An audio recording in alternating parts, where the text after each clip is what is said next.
Terima kasih banyak Pak Laude.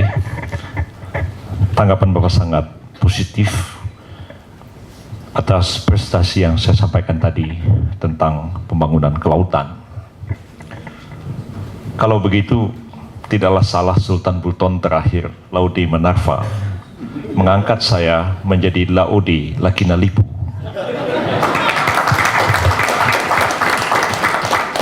Saya ini sama-sama Laude dengan beliau ini.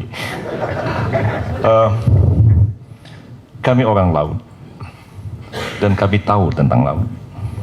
Dari kecil kami hidup di laut dan paham betul tentang laut. Apa yang dikatakan oleh Pak Laude itu betul.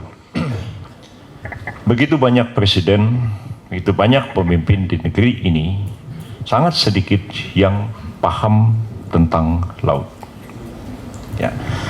Laut kita luar biasa dan mempunyai potensi ekonomi yang luar biasa besarnya, baik untuk perikanan, pertambangan, bahkan sumber air di masa depan. Bukan saja air di suling, tapi kalau kita membaca Al-Quran dikatakan di laut yang terdalam, itu kalian akan menemukan air yang tawar rasanya. Dan itu sudah ditemukan. Air laut yang murni, air tawar yang murni justru ada di bawah laut. Yang satu saat kita pompa ke atas dan itu akan mempunyai arti dan nilai ekonomis yang sangat-sangat tinggi. Jadi memang pulau-pulau itulah yang harus kita bangun untuk menjadi sumber kekuatan kita. Sekarang justru pulau-pulau itu kita anggap sebagai daerah tertinggal, daerah terpencil, karena kita tidak menghargai anugerah yang luar biasa besarnya pada pulau-pulau itu. Nah, justru kita membangun ekonomi yang berbasiskan negara kepulauan justru memberikan kekuatan masa depan kepada kita sebagai sebuah negara besar maritim yang sebenarnya basis kekuatannya itu ada di sini. Bukan hanya soal perikanan, tapi juga yang jauh lebih penting adalah soal mineral. Kami orang pulau, orang laut, orang pulau, juga orang tambang, paham betul mengenai itu, bahwa offshore mining itu lebih besar cadangan mineral di laut daripada cadangan mineral yang ada di daratan. Negeri kita yang sangat banyak gunung apinya seperti ini sebenarnya membuka perspektif baru tentang pertambangan, karena di negeri-negeri lain orang menambang ribuan meter di bawah tanah untuk menemukan mineral langka. Kita dengan gunung api yang begitu banyak, ya kadang-kadang magma yang naik ke atas sebenarnya telah membentuk satu konsentrat, bukan sekedar magma atau sekedar suatu lahar, tapi itu sebenarnya bisa menjadi satu kekuatan ekonomi yang besar di masa depan. Siapa tahu nanti Pak lumpur lapindo itu bukan malapetaka, tapi lumpur lapindo itu adalah satu hikmah. Tapi ya mudah-mudahan presidennya Yusril bukan Abu Rizal Bakri nanti.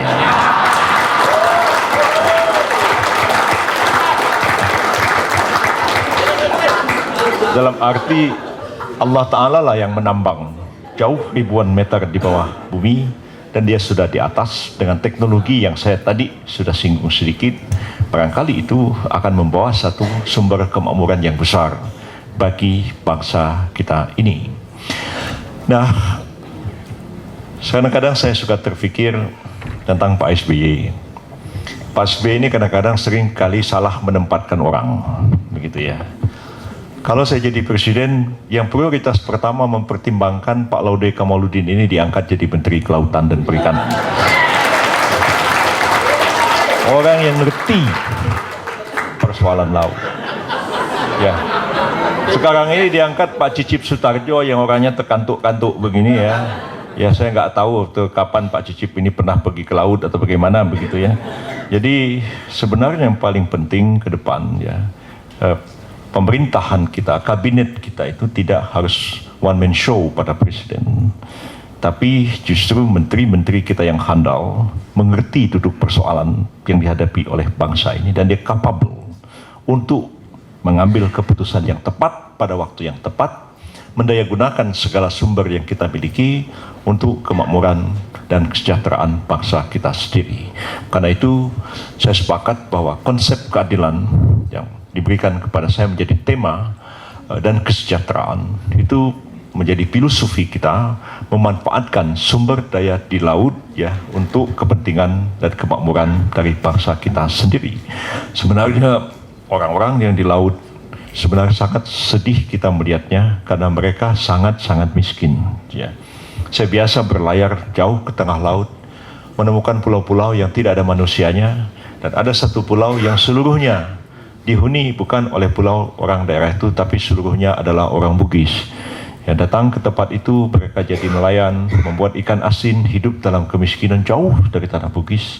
Dan kita merasa bersyukur ada orang Bugis itu mau tinggal di pulau-pulau seperti itu, dan dengan cara seperti itu, kalau tidak, sebuah pulau yang terluar itu bisa menjadi masalah nantinya karena tidak ada penghuninya. Jadi pengalaman Sipadan dan Ligitan, saya koreksi tadi, Sipadan dan Ligitan itu bukan hilang dari Indonesia, karena tidak. Sejak awal Sipadan dan Ligitan itu tidak jelas posisinya apakah masuk wilayah Indonesia ataukah masuk wilayah Malaysia. Baik di peta Inggris maupun di peta Belanda, tidak jelas status dari pulau itu. Beda dengan status pulau Miangas yang didispute antara Hindia Belanda dengan Spanyol dan kemudian diputuskan oleh arbitrase Washington tahun 1902 yang menyatakan bahwa pulau Miangas adalah milik Hindia Belanda. Itu pulau yang didispute dengan Filipina di masa lalu. Tapi Sipadan dan Ligitan itu dari awal memang tidak jelas siapa pemiliknya. Kita berunding selama 24 tahun, saya ikut terlibat pada waktu itu, Anwar Ibrahim terlibat, Pak Murdiono juga terlibat.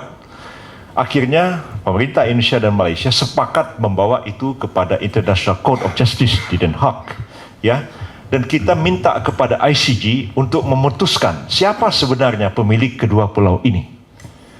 Apapun keputusan ICJ, baik Indonesia maupun Malaysia, kedua-duanya akan menerima dengan legowo.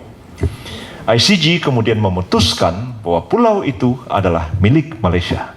Jadi kita tidak pernah kehilangan dua pulau.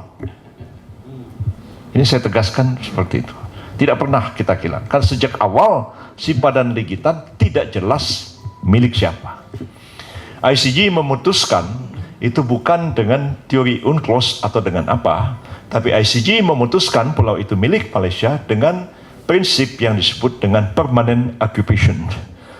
Karena Malaysia secara permanen menempati pulau itu, maka ICJ memutuskan pulau itu menjadi milik Malaysia. Jadi ini sudah menjadi bagian dari propaganda di negara kita ini, seolah-olah Indonesia kehilangan dua pulau. Indonesia tidak pernah kehilangan dua pulau. Terima kasih. Terima kasih. Namanya? Nama Ristia Pratama dari PISIP Unpad. Mohon izin bertanya, Pak. Seperti ini, Pak. Seperti yang Bapak ketahui bahwa Selat Malaka itu adalah lintas perdagangan dunia. Dan tadi dikatakan bahwa jika Selat Malaka ditutup, maka perdagangan di dunia pasti akan berhenti. Kenyataannya seperti ini, Pak. Bahwa kepentingan di Indonesia di Selat Malaka seringkali dijegal oleh negara-negara lain, dan tujuannya itu berupaya untuk menguasai jalur perdagangan di Selat Malaka. Pertanyaan saya sederhana, bagaimana cara penguatan pemerintah dan langkah konkret untuk dilakukan oleh pemerintah untuk memperkuat armada pertahanan maritim agar dapat menjaga kepentingan Indonesia sebelumnya. Terima kasih. Assalamualaikum warahmatullahi wabarakatuh. Ditampung dulu saja. Ditampung atau langsung jawab? Mau langsung jawab saja. Begini, Selat Malaka itu sangat strategis. Waktu saya ikut terlibat membuat film Laksamana Cheng Ho, di situ mengapa dia diperintahkan oleh Kaisar Ming untuk melatih tentara Melaka. Dia latih tentara Melaka, dan pada waktu itu Laksamana Cheng Ho menempatkan 1000 pasukan Ming di Melaka dengan tugas membantu Melaka mengawasi Selat Melaka itu. dan dia harus membantai 4.500 perompak mulai dari Ceylon sampai ke Sriwijaya dan Majapahit. Jadi sangat penting, tapi harus kita waspadai juga upaya yang sekarang dilakukan oleh Thailand untuk membuat terusan di antara Pulau Nicobar. Saudara tahu di mana letak Pulau Nicobar, barangkali masih bingung. Ya, Pulau Nicobar itu letaknya 182 nautical mile dari Pulau Sabang. Dan Pulau Nicobar itu adalah wilayah India paling tenggara. Kita berbatasan langsung dengan India karena Pulau Nicobar adalah milik India. Hanya 182 mil dari Pulau Sabang di Aceh. Nah, di situ memang Thailand sedang mencoba untuk membuat terusan sehingga kapal yang melintas dari Lautan Hindia ke Lautan Cina Selatan untuk ke Asia Timur tidak lagi melewati Selat Malaka. Ini harus kita waspadai, dan konon kabarnya Singapura ada di belakang Thailand dalam membackup pembangunan terusan itu yang mungkin akan memainkan peran penting sesudah terusan Suez, baru ketiga terusan Panama. Nah, mengapa kita lemah di Selat Malaka ini? Karena memang kekuatan di laut kita tidak seimbang. Kalau saudara lihat armada yang dimiliki oleh Angkatan Laut kita, ya, yang sangat kurang pada kita itu adalah kapal patroli. Ya, Filipina mempunyai paling banyak kapal patroli, ada 108.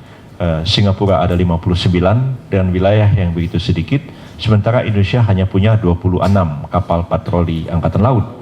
Tidak mungkin kita dapat mengawasi seluruh wilayah Indonesia.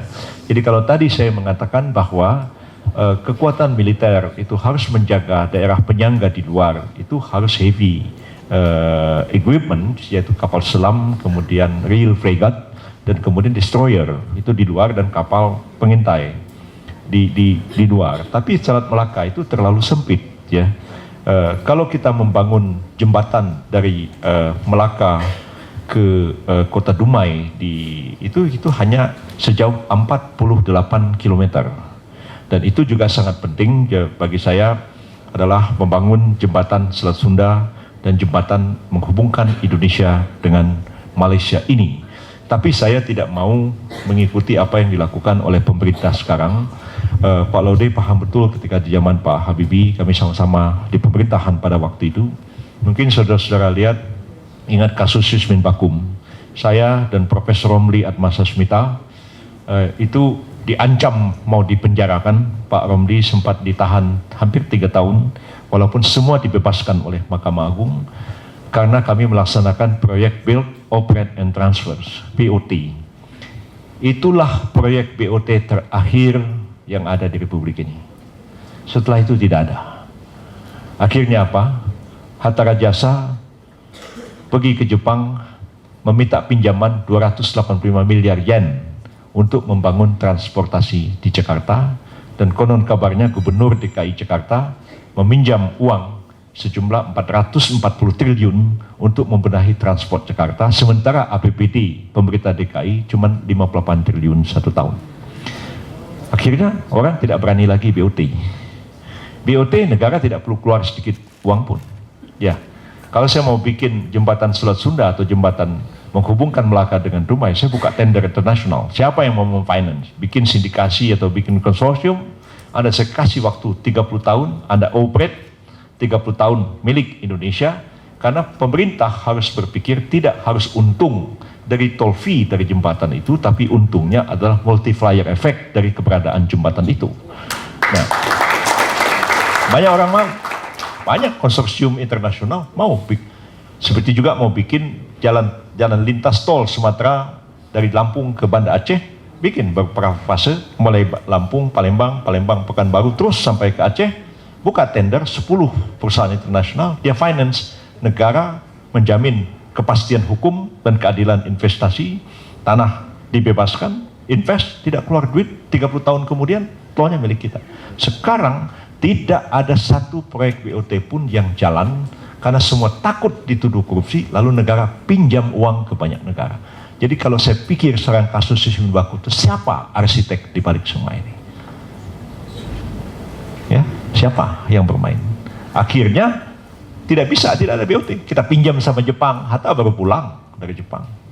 Gubernur DKI baru bikin komitmen 440 triliun untuk membenahi transport di DKI. Coba BOT, nggak keluar duit. Tapi BOT dianggap korupsi. Siapa yang mengatakan ini korupsi? Ngeri negara ini. Banyak orang jadi pahlawan berteriak, sebenarnya dia pengkhianat kepada bangsa ini. Ya. Ini ya harus kita benahi, dan saya ingin katakan kepada saudara bahwa masalah Selat Melaka itu serius, ya. Dan pemerintah Amerika Serikat itu sebenarnya memanfaatkan kelemahan kita di Selat Melaka untuk membangun aliansi dengan Singapura. Padahal Singapura hanya menguasai sekian, tidak sampai 5%. Selat Melaka hanya di ujungnya aja.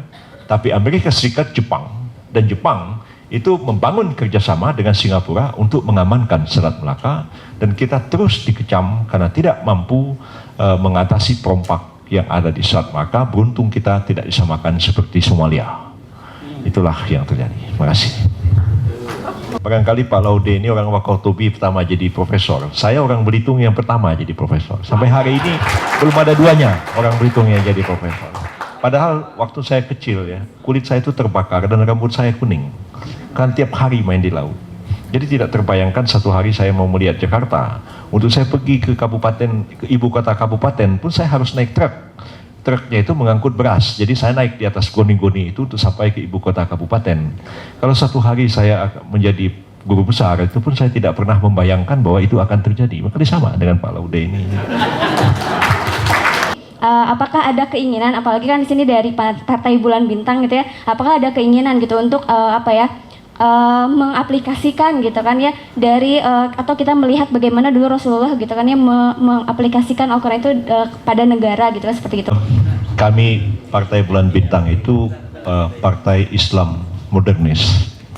Jadi, ideologi yang disebut dengan Islamic modernism itu, dia percaya bahwa ajaran Islam itu universal, yang fix di bidang peribadatan sudah tidak bisa diganggu, tapi yang di bidang urusan keduniaan kemasyarakatan ini yang diberikan itu adalah petunjuk-petunjuk atau prinsip-prinsip, karena Quran itu adalah hudal linnas wa bayyinatin minal huda wal furqan. Dia petunjuk. Karena itu petunjuk itulah yang ditransform untuk memecahkan persoalan-persoalan yang dihadapi oleh manusia di satu zaman dan satu tempat tertentu. Jadi itulah dasar ideologisnya.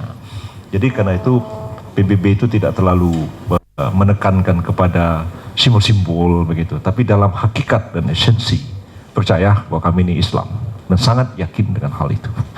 Jadi pada dataran filosofi tadi saya mengatakan bahwa konsep tentang keadilan, konsep tentang al-adalah, konsep tentang keseimbangan, al-mizan dan lain-lain itu ada di dalam kepala dan ada di dalam hati kami ini.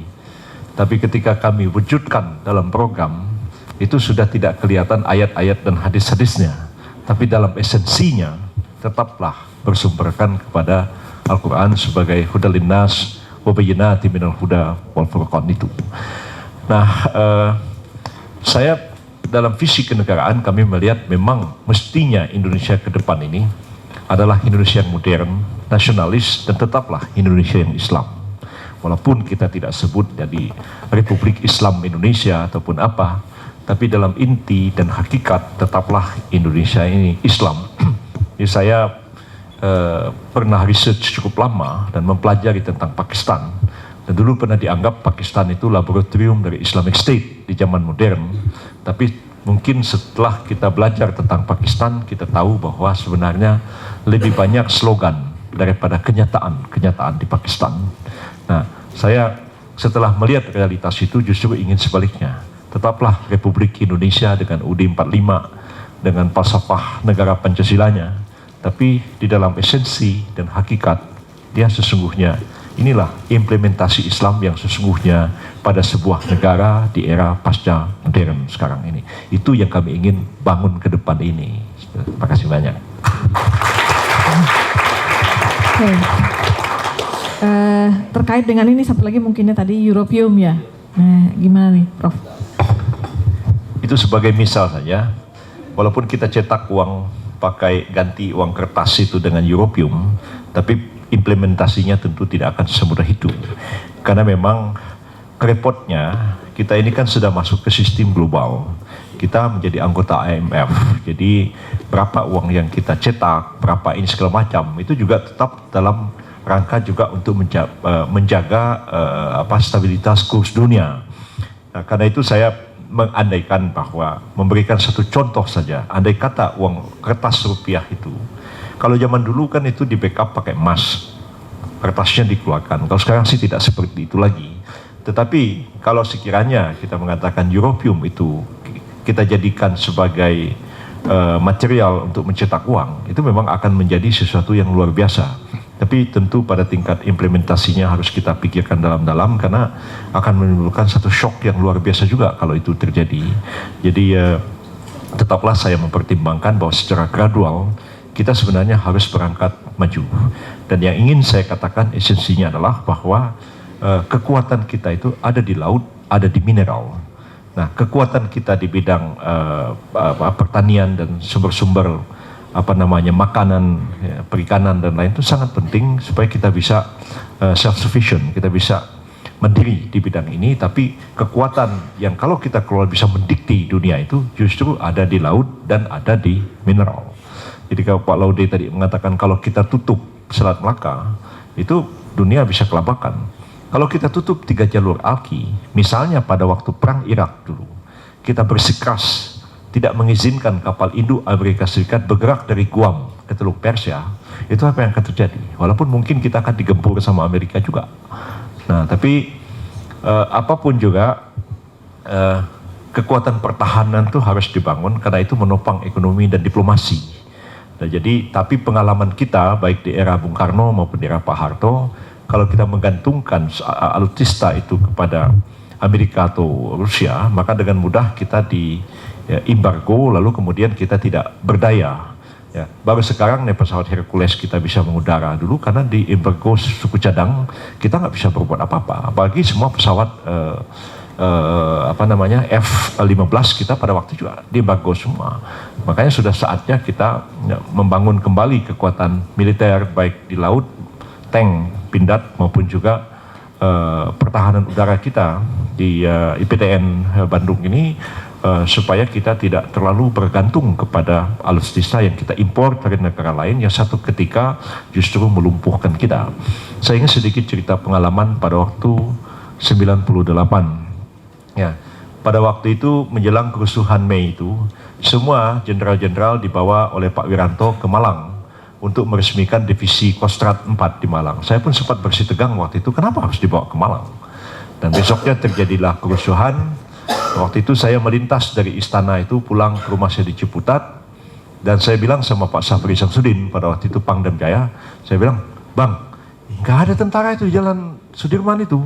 Ada. Masa nggak ada? Coba saya telepon. Ditelepon. Ada. Itu berapa SSK kita tempatkan. Mereka tidak ada di situ. Apa yang terjadi? Seluruh alat peralatan komunikasi militer kita pada waktu itu sudah diintercept oleh intelijen Amerika Serikat, kecuali peralatan komunikasi Kopassus yang dibeli dari Prancis. Ini saudara-saudara sangat serius ya. Dulu saya juga pernah mempersoalkan alat penyadap yang dibeli oleh satu lembaga di negara kita ini, yang ujung-ujungnya sebenarnya dibuat oleh pabrik di Israel. Pertanyaan saya pada waktu itu adalah, siapa yang menjamin bahwa alat ini menyadap orang di dalam negeri, tapi Israel tidak memonitor ya apa aja yang disadap oleh alat ini. Ini terkait dengan masalah intelijen dan masalah pertahanan kita yang harus kita seriusi sekarang maupun di masa depan. Terima kasih. Terima kasih. Langsung. Selanjutnya tadi sudah jalur sini sekarang. Ya, silakan.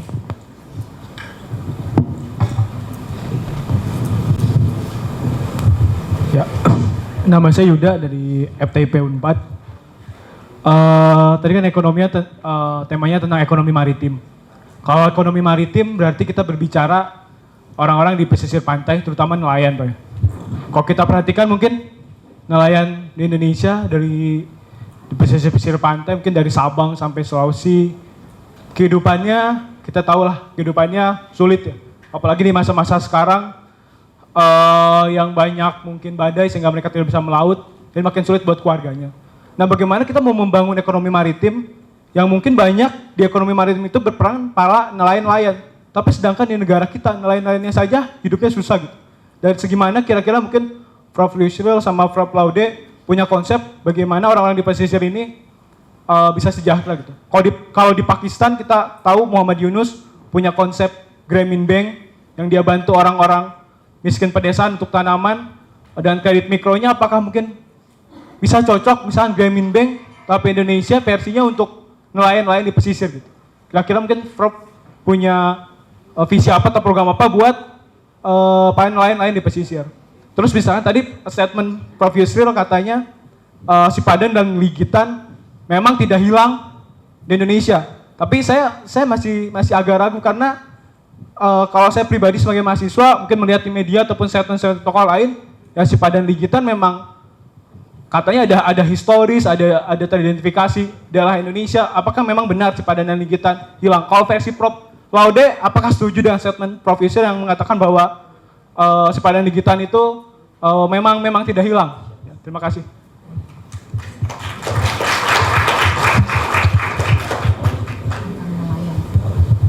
Ya, jadi begini, saya tidak spesialis ahli ekonomi, tapi saya pikir bahwa kita harus mengubah subsidi kita ini. Subsidi kita ini kan kepada BBM listrik yang paling besar menyedot APBN kita. Mengapa kita tidak subsidi ya kepada produk pertanian dan produk perikanan? Sekarang ini yang disubsidi itu adalah pupuk sekarang mungkin masih disubsidi. Lalu, tapi kenapa tidak produknya? Katakanlah misalnya beras itu 1 kilo 10.000 sekarang. Sekarang petani suruh nanam aja padi, nanti pemerintah beli beras itu 7.000 1 kilo. Dijual di pasar itu 10.000. 3.000-nya dari mana? 3.000-nya itu disubsidi oleh pemerintah. Tidak terlalu sulit secara teknis itu untuk dikerjakan dengan syarat KUD zaman Pak Harto dihidupkan kembali. Jadi produknya yang dibeli.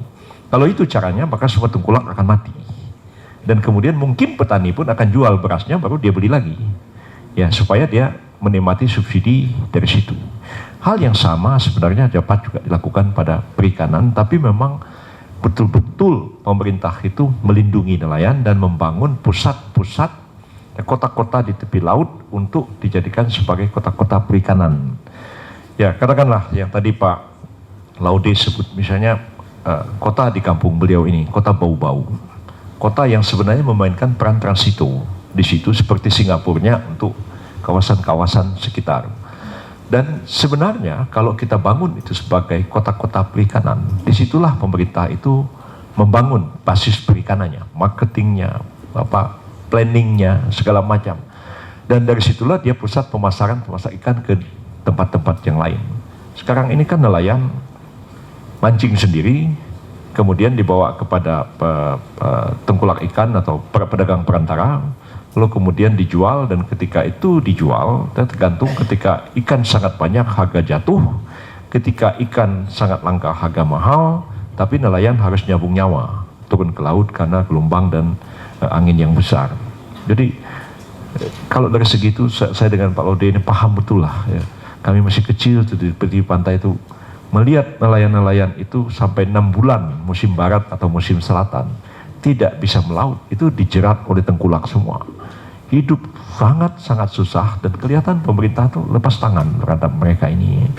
Nah, pribadi-pribadi seperti Pak Laude itu saya mau berbuat sesuatu, tapi karena beliau tidak di pemerintah, ya beliau bisa benahi Wakatobi.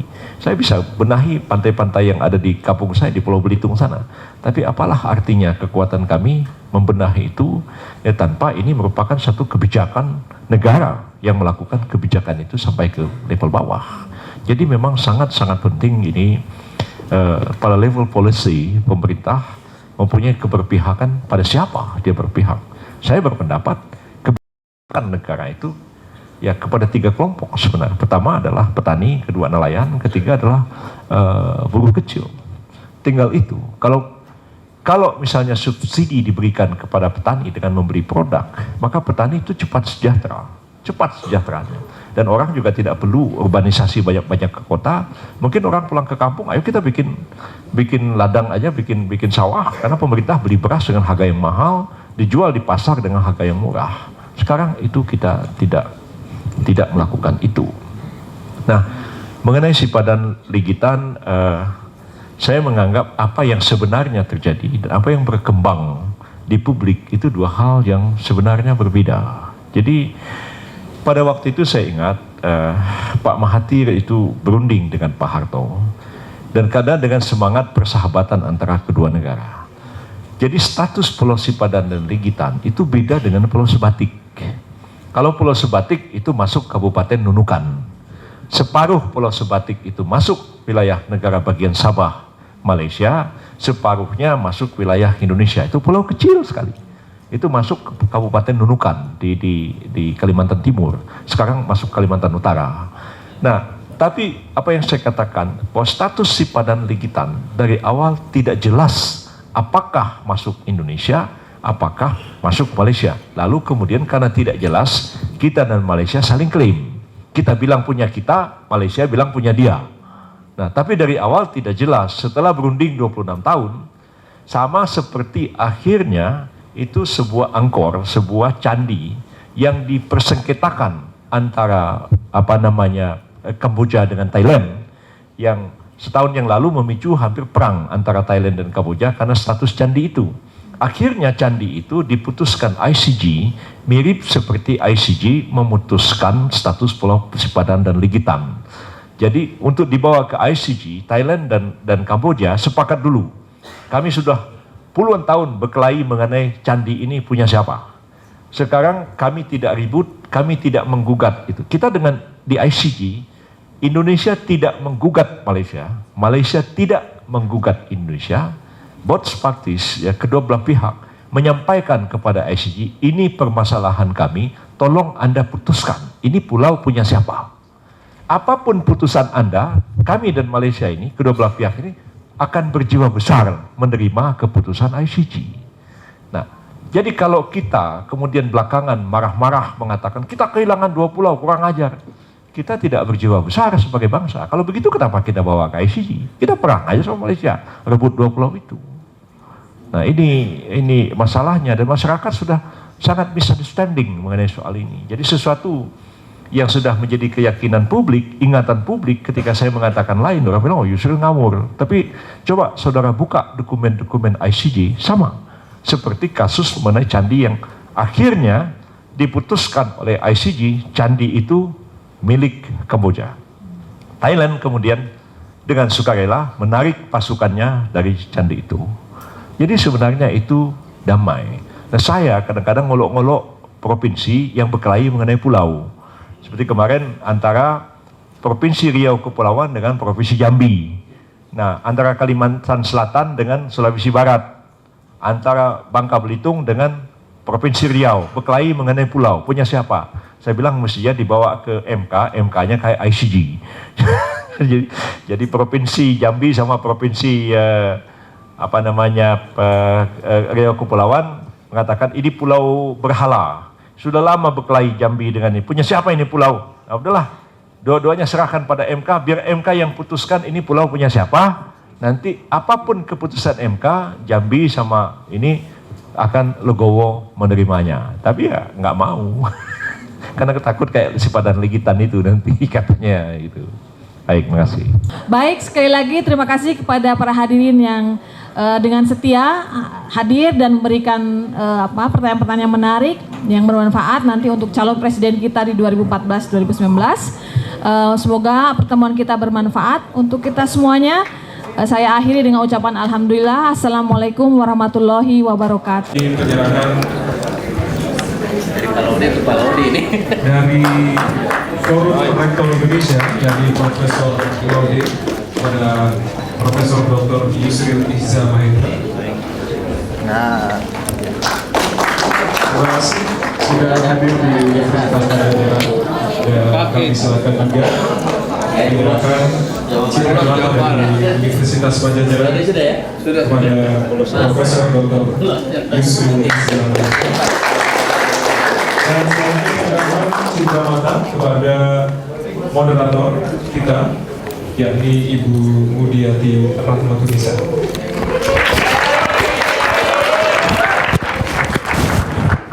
Yang langsung diserahkan oleh Bapak Profesor Laude M. Kamarudin sebagai Ketua Forum Rektor Indonesia.